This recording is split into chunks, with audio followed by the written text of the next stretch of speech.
Ki, kaha, mano yomiko, oreragi chimata ne waro.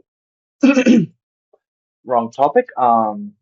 Redstone. Yeah, redstone. That's what we're doing today. Villager trading halls. You've probably seen one, probably heard about one, and you've probably made one yourself in a survival world. But one problem that comes with all trading halls is they are super long, which makes it hard to identify and find a villager that you want to trade with. For this problem, I've made the villager trade search machine.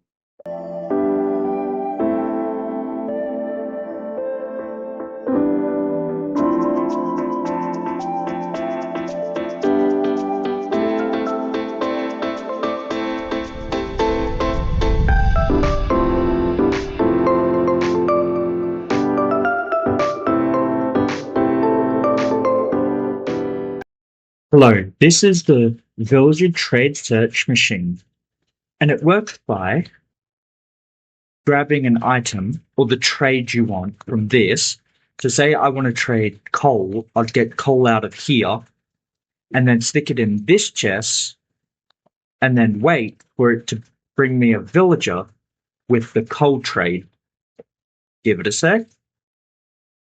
This design, at the worst case scenario, is 15 seconds from putting it in this chest to getting a villager.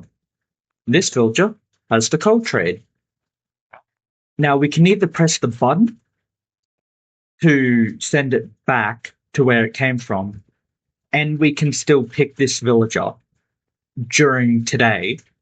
But if we press the note block, then that villager won't be selected for this trade, well, coal, until the next Minecraft day. So it has to go night first before this villager will be selected again. So if we go and send it back without stopping its trade for the day, this resets them. The villager trade search machine has many parts. So now we'll go over how each of them work and what makes them tick. Pun very much intended. First up, the GUI. The GUI has two main circuits, the sendback circuit and the find circuit.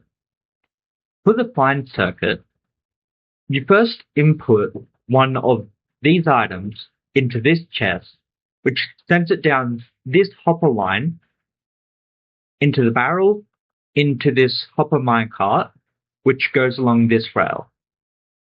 But if you put multiple items in this hopper line, we only want one at a time to enter the hopper. Hence, we have this circuit, which when one item enters this hopper, it will send a signal into this block, into this bulb, turning this comparator on and locking this hopper. So no items can flow through until this bulb is turned off. Then the hopper minecart goes through and into the villager slice circuits, and then we'll eventually come back along this line and drop the item that it used as a filter, which is the item that came through here, and send it back into this barrel. Then the second circuit is the sendback circuit. How this works is you either can press the note block or the button fire these observers. If you hit the note block, then it'll fire the first one. But if you hit the button, then it'll fire this one. This one firing after when you hit the button is not important. The mist section of the villager slice contains two main parts. There's the minecart that is filtering and gets sent back, and then there is the villagers' trades. When a minecart comes into this slice, it first goes on this rail, which tries to pull an item from this chest. If it is successful and goes on to this onto this detector rail, then this comparator will put an output of 2 signal strength. If it does not pull an item, it will keep on going. When it does pull 2 signal strength, this detector will observe, this observer will detect it and flick this copper bulb, making this rail flick the other way and sending the minecart into this slice, which then takes back the item it took from the chest and sends the minecart back to the UI. Once this item goes up here, it will go into this dropper. And the 2 UI send back circuits relate to these 2 lines up here. If it follows the powered rails, this observer will go off. But if it follows the activator rails, then this observer will go off. When this observer goes off, the one with the powered rails, it will first pulse this dropper and then this dropper within the same tick, which allows the item that was originally here to skip over this hopper and go into this chest. But if it goes through the activator rails, then this observer right here will first pulse this dropper, then this dropper, which makes the item end up in this dropper, which goes into the hopper, and following the hopper, we go to this chest.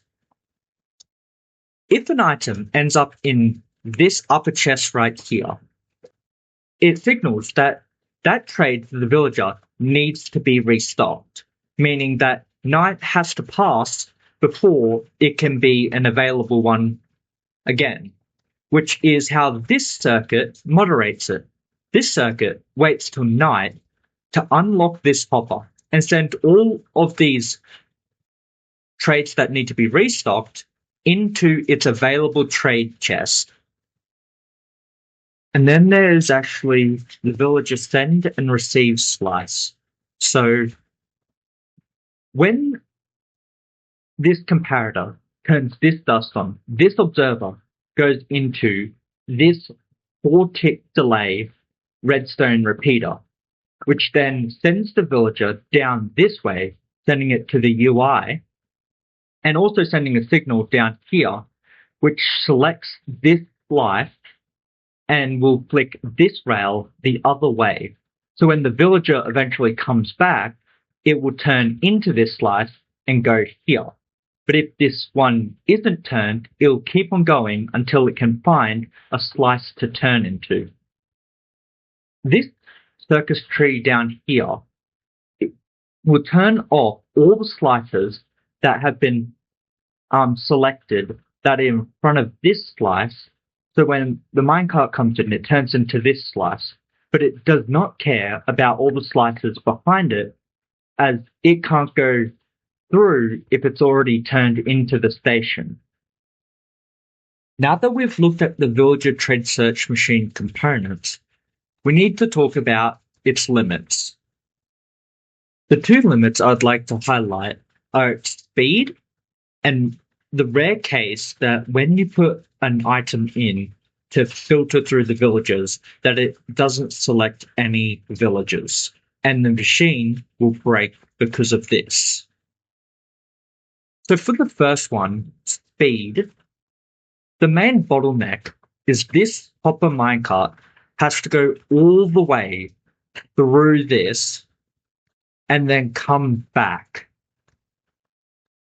This is mostly fine for the first 5 or so villagers, but when it gets to the 16th villager, it's taking over 15 seconds just to call a villager. Then the second problem we have to discuss is when you put an item in and it doesn't call a villager down and the machine breaks. The reason why this happens is this right here is looking if a villager came over this detector rail. The first time it goes over to come, then this makes the piston grab this block and pull it down.